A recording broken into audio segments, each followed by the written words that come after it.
اپنی زندگی میں کبھی بھی اللہ کی بارگاہ سے توجہ ادھر ادھر نہ کریں. چھوڑیں لوگ کیا کر رہے ہیں, دنیا کیا کہہ رہی, کبھی بھی اپنی توجہ دائیں. ہمارا یہ مسئلہ بن گیا کہ ہماری سیاست ہے, ہماری دنیا داری ہے, ہم بندوں کو راضی کرنا چاہتے ہیں. ہم دیکھتے ہیں کون کس طرح, اور آپ یقین کریں آپ تھک جائیں گے, بندے راضی نہیں ہوں گے, وہ نہیں راضی ہوتے. آپ ان کو منا کے لائیں گے تو ادھر والے نکل جائیں گے, ادھر کو منائیں گے تو ادھر والے نکل جائیں گے. اس چکر سے باہر آئیں, اس رب کو راضی کریں جو فرماتا ہے ان الذین آمنوا وعملوا الصالحات سیجعل لهم الرحمن ودا. فرمایا تو ایمان لانے کے بعد نیک عمل کر, میں لوگوں کے دلوں میں تیری محبت پیدا کر دوں. رحمان لوگوں کے دلوں میں محبت ڈال دے گا, اللہ لوگوں کے دلوں میں. اپنی نظر ہمیشہ اپنے رب پہ رکھیں. اتنی لمبی چوڑی دنیا داروں سے امیدیں نہ وابستہ کریں. میں نے دیکھا ہے لوگ کاسا لیسی کرتے ہیں, کبھی اس کے دروازے پہ کبھی اس کے دروازے پہ. ان چکروں سے باہر آئیں اور اپنے رب کی بارگاہ کی طرف توجہ کریں. استغفار شوق سے پڑھا کریں, اور اکیلے میں نا, اکیلے میں. حضرت رئیس المتکلمین مولانا نقی علی خان صاحب رحمۃ اللہ نے لکھا ہے کہ فرعون 500 سال حکومت کر گیا. یہاں تو 5 سال کی حکومت کی پیر لڑکھڑاتے ہیں, 500 سال. فرماتے اصل وجہ یہ تھی کہ دنیا جب سو جاتی تھی نا تو اوپر چادر لے کے تو مسلح پہ بیٹھ جاتا تھا اور ہاتھ باندھ کے کہتا تھا رب تو ہی ہے, میرا پردہ نہ کھولنا, مالک تو ہی ہے, کرم نوازی کرنا, میری پکڑ نہ کرنا. وہ بے ایمان ہو کے اگر 500 سال ہاتھ باندھے تو گزارا کر لیتا ہے, تو ایماندار ہے. پر مسئلہ یہ ہے کہ تو رات کو بکل مار کے ہاتھ نہیں نہ باندھتا, تو منت نہیں کرتا, تو استغفار نہیں کرتا. توبہ کریں تو بچے رہیں. وہ اتنی لمبی حکومت کر گیا چونکہ رات کو کہتا تھا مالک رب تو ہی ہے, لیکن مہربانی فرما, میری پکڑ نہ فرما, تو اللہ نے تو اس کو مہلت دے دی. اللہ کی بارگاہ سے دعا مانگو کہ یا اللہ ہمیں ہدایت کا نور عطا فرما, اللہ تو ہمیں رستہ دکھا, تو بتا کہ ہدایت کیا ہے. تو رب فرماتا ہے اللہ ولی الذین آمنوا, اللہ مومنوں کا مددگار ہے. یخرجہم من الظلمات الی النور, وہ انہیں اندھیروں سے نکالتا ہے اور نور کی طرف روشنی عطا فرماتا ہے. اندھیروں سے نور کی طرف اللہ لاتا ہے. اللہ ولی, اللہ مومنوں کا ولی ہے, وہ انہیں اندھیروں سے نور کی طرف نکالتا ہے. ہدایت ہمیشہ اللہ کی طرف سے سمجھے. جب وہ نماز کی توفیق دیتا ہے تو اپنے فضل سے دیتا ہے, جب وہ ذکر کی توفیق دیتا ہے تو اپنے فضل سے. ہم سمجھتے ہو جی فلانا نہیں پڑھ رہا بڑا بیوقوف ہے, فلانا نہیں پڑھ رہا, تو کیا اپنی عقل کے زور پہ پڑھ رہا ہے؟ میں جی اللہ کے فضل سے 2 سپارے پڑھتا ہوں, تو کس پہ احسان کرتے تو 2 سپارے پڑھ کے رویا کر. کہا اگر مالک تو بڑا قریب نہیں, بڑے لوگ ہیں جن کو پورا قرآن حفظ ہے پر انہیں پڑھنے کی توفیق نہیں, تو انہیں فضل کیا اور مجھے توفیق دے دی ہے پڑھنے کی. رویا کر, پڑھ کے رویا کر. راتی ساری کر کر زاری, وہ نیند اکھاں تھی توندے, تے فجرے اوہی گناہگار کہاون سب تو نیوے ہوندے. مہربانی کریں, ڈریں, نیکی کریں تو پھر ڈریں, پھر احساس پیدا کریں, پھر اپنے اندر وہ کمزوری لائیں, کہیں توبہ توبہ مجھے تو پتہ ہی نہیں, تو جانتا ہی نہیں. حضرت سیدنا امام اعظم ابو حنیفہ رحمۃ اللہ تعالی علیہ کے ساتھ ایک شخص کہتا میں نے نماز پڑھی, تو عشاء کی نماز تھی. یہ جو لوگ بڑے ہوتے ہیں نا, جن کے پیار کرنے والے بڑے ہوتے ہیں, ان کے گرد خوف بھی بڑا ہی ہوتا ہے, انہیں بڑا ڈر لگتا ہے, بڑی بعض اوقات آزمائش ہوتی ہے ان کی. عشاء کی نماز کہتے پڑھی, تو امام صاحب نے نا عشاء کی نماز میں تلاوت کی آیتیں فَمَن يَعْمَلْ مِثْقَالَ ذَرَّةٍ خَيْرًا يَرَهُ وَمَن يَعْمَلْ مِثْقَالَ ذَرَّةٍ شَرًّا يَرَهُ. فرمایا جو ذرہ برابر خیر کرے گا وہ بھی قیامت میں دیکھے گا, اور جو ذرہ برابر شر کرے گا وہ بھی قیامت میں اس شر کو دیکھے گا, اس کے سامنے آئے گا. تو وہ شخص کہتا ہے کہ سارے لوگ نماز پڑھ کے چلے گئے, تو امام صاحب رحمۃ اللہ علیہ نے اپنی داڑھی پکڑی, رو رہے ہیں. کہتے ہیں وہ ذرہ برابر نیکی کا بدلہ دینے والے, وہ ذرہ برابر شر پہ سزا دینے والے, میری سفید داڑھی کو دیکھ.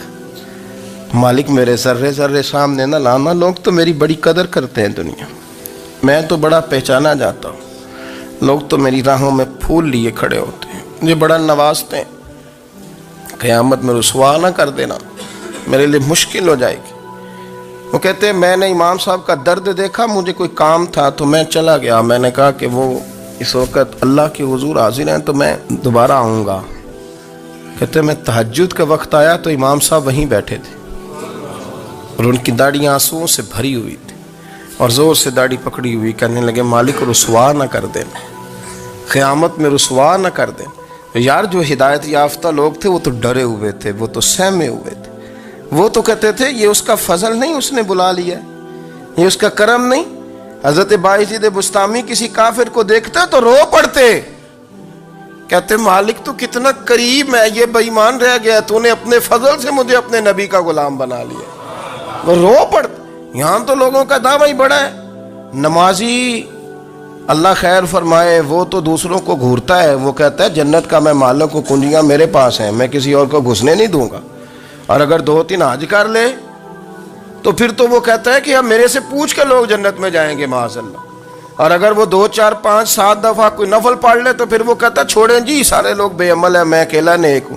نہ ایسا کریں، اپنی توجہ اپنے رب پہ رکھیں، اپنی توجہ اپنے معین الملت والدین، عطائے رسول، ہند الولی، غریب نواز، خواجہ معین الدین چشتی، حضرت خواجہ اجمیر، شاہ اجمیر، شاہ اجمیر، والی ہندوستان۔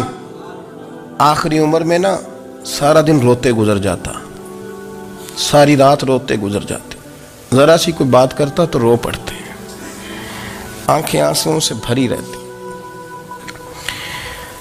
کئی دفعہ اپنے بھی پریشان ہو جاتے ہیں نا کہ یار تو ایک بات کی جان ہی نہیں چھوڑ رہا۔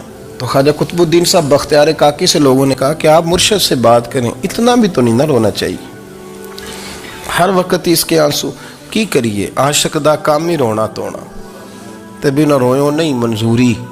یہ عاشق سدا ہی روندا رہندا ہے، پاویں وصل ہوئے تے پاویں دوری، ہر وقت رونے کا کیا مطلب ہے؟ تو خواجہ قطب صاحب کہتے ہیں میں قریب گیا تو میں نے پیر دبائے، میں نے کہا سونیا لوگ تو کچھ بھی نہیں کرتے، تو نے تو کمال کر دیا، 90 لاکھ آدمی مسلمان کر دیا، دنیا کچھ نہیں کرتی، تو نے 50 سال ساری رات مسلح پہ بیٹھ کے رب راضی کیا، تو شہزادہ تھا، حضور کی اولاد تھا، لیکن معین الدین تیرا ایک پلاٹ بھی نہیں، تو نے طالب علم پالے، انہیں غریبوں کو دیا، تو نے نوازا، کوئی شے نہیں تیرے پاس، ہر چیز تو نے، ساری رات روتے ہو، سارا دن روتے ہو۔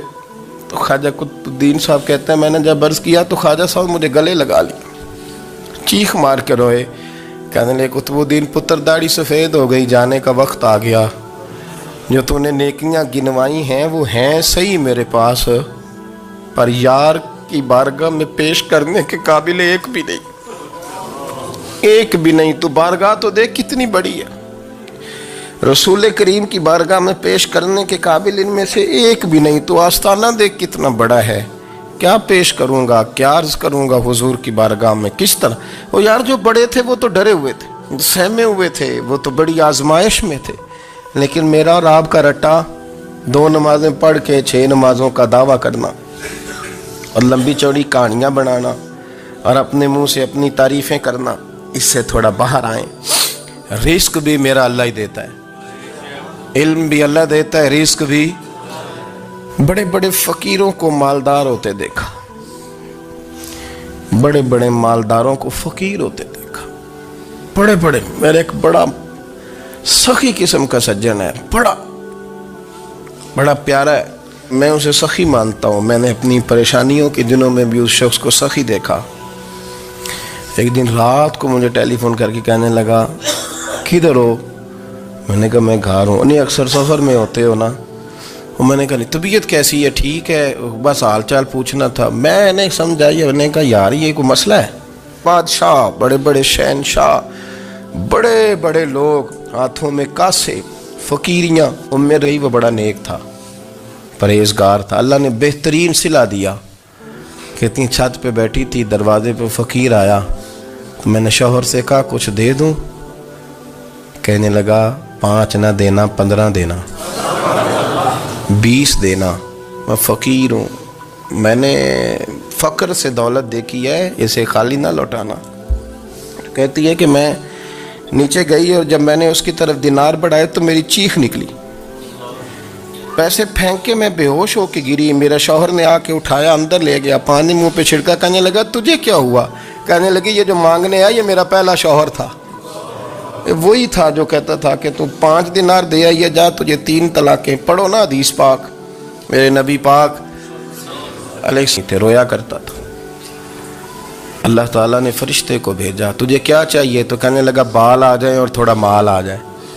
فرشتے نے ہاتھ پھیرا تو بال بھی آ گئے تو بکریاں بھی آ گئیں، لائنیں لگ گئیں، مال ہی مال ہو گئے. دوسرے کے پاس گیا، وہ کوڑا تھا. اس کو جا کے کہا کیا چاہیے؟ کہنے لگا شفا ہو جائے اور کچھ اللہ تعالیٰ آسانی کر دے. شفا بھی ہو گئی، گائیں بھی دے دی، بھینسیں بھی دے دی، مال ہی مال ہو. پھر ایک کے پاس گیا، وہ اندھا تھا، تجھے کیا چاہیے؟ اس نے کہا آنکھیں مل جائیں اور کچھ ساتھ اللہ مال دے دے. اونٹ ہی اونٹ ہو گئے. جب بڑا نواز دیا تو پھر مالک نے امتحان لینے کا ارادہ کیا. یاری تیری سونا ہے پر آزمائشاں بھی تیریاں اگ. آزمائشاں تیریاں، صحیح کہہ رہا ہوں، آزمائشاں تیریاں. یاری تیری سونا ہے پر آزمائشاں تیریاں. اے سونا پرکھیا جامدائی پہلو نال لگاں دے لگ. اللہ نے فرمایا آزمائش کرو. سب سے پہلے گنجے کے پاس آئے، اسے کہا اللہ کے رستے میں کچھ دیکھا نہیں لگا، میرے خرچے ہی بڑے. دیکھو تو صحیح کتنی مشکل میں وقت گزارتا ہوں، حال ہی کوئی نہیں. تو اس نے کہا میں نے تو سنا ہے تو گنجا اور بھوکا ننگا تھا. کہنے لگا میں تو جدی پشتی رئیس اعظم ہوں، تو یہ کس پاگل نے کہا ہے بھاگ جا؟ اس نے کہا اچھا جیسے تو تھا ویسے ہی ہو جائے. کھیت کھلیان اجڑ گئے، پھر سے گنجا ہو گیا. حضور علیہ السلام فرمانے لگے، پھر وہ اس کے پاس گیا جو کوڑا تھا. آصف ہی ہوئی، یہ تو اس کا کرم ہوا. تو یہ وہ کہنے لگا تو اللہ کے نام پہ جان مانگ، میں وہ بھی دینے کو تیار. میرے پاس تو شے ہی کوئی نہیں تھی، مجھے تو اپنا پتہ ہے، میں تو کوئی شے نہیں تھا، کچھ نہیں تھا میرے پاس. یہ تو ان کا کرم ہے کہ رخ ان کا ادھر ہے، اور مختصر سی میری کہانی ہے، یہ جو بھی ہے ان کی مہربانی ہے. تو وہ کہنے لگا میں بھی کچھ لینے نہیں آیا تھا، تیری آزمائش ہی کرنے آیا تھا. تیری عزتیں بھی سلامت رہیں گی، تیرا مال بھی سلامت رہے گا. جب یہ نظریہ بن گیا، جب یہ ذہن بن گیا کہ پیدا اللہ نے کیا ہے، دینا اللہ نے ہے، عطا کرنے والا اللہ ہے، نوازنے والا اللہ ہے، تو پھر ساری توجہ دنیا داروں کی طرف رکھنا. میں اللہ والوں کی طرف توجہ رکھنے کا قائل ہوں، میں وہ سمجھتا ہوں، ہم اس چیز کے قائل ہیں. لیکن وہ بھی کوئی آستانہ ہے کہ جہاں حق مرشد کا نعرہ تو بڑا لگے پر رب کا نام ہی نہ سننے کو ملے. یہ بھی کوئی بات ہوئی کہ جہاں یہ تو نعرہ زور سے لگے کہ جیوے جیوے مرشد جیوے، لیکن استغفار کا درس ہی نہ ملے. جہاں ہر وقت یہ بتایا جائے کہ یہاں آ گئے تو بچ گئے. کیسے بچیں گے؟ میرے رسول پاک علیہ السلام کا دروازہ سب سے بڑا دروازہ ہے، حضور کا دروازہ سب سے بڑا دروازہ ہے. لیکن میرے دوستو یاد رکھنا، نبی پاک علیہ السلام نے بھی لوگوں کو جب رستہ دکھایا ہے تو رب کریم کا رستہ دکھایا ہے، اللہ کا رستہ دکھایا، اللہ کریم کا رستہ دکھایا. لوگوں کو رب کی طرف توجہ کرائی. میرے رسول کریم سید عالم صلی اللہ تعالی علیہ وسلم نے، ہمارے بزرگ سمجھاتے کیا ہیں؟ وہ کہنے لگا آپ اتنے بڑے امام ہیں تو اس سوال کا جواب نہیں آتا. فرمانے لگے اگر مجھے ہر سوال کا جواب آتا پھر تو میں خدا ہوتا. مجھے ہر سوال کا جواب کیا کہتے ہیں؟ فرشتے عرض کرتے ہیں قالوا سبحانک لا علم لنا. آپ کبھی یقین کریں اس چیز کی لذت لیں تو مزہ آ جائے. کہا قالوا سبحانک، کہنے لگے تو پاک ہے. قالوا سبحانک، کہنے لگے تو بھئی آدم علیہ السلام کو نام سکھا لیے، پھر فرشتوں کے سامنے وہ چیزیں پیش کر کے کہا ان چیزوں کے نام بتاؤ، تو فرشتے کیا کہتے ہیں؟ کہتے ہیں قالوا سبحانک، تو پاک ہے، لا علم لنا، ہمارے پاس کوئی علم نہیں، الا ما علمتنا، ہمیں تو اتنا پتہ ہے جتنا تو نے ہمیں سکھا دیا.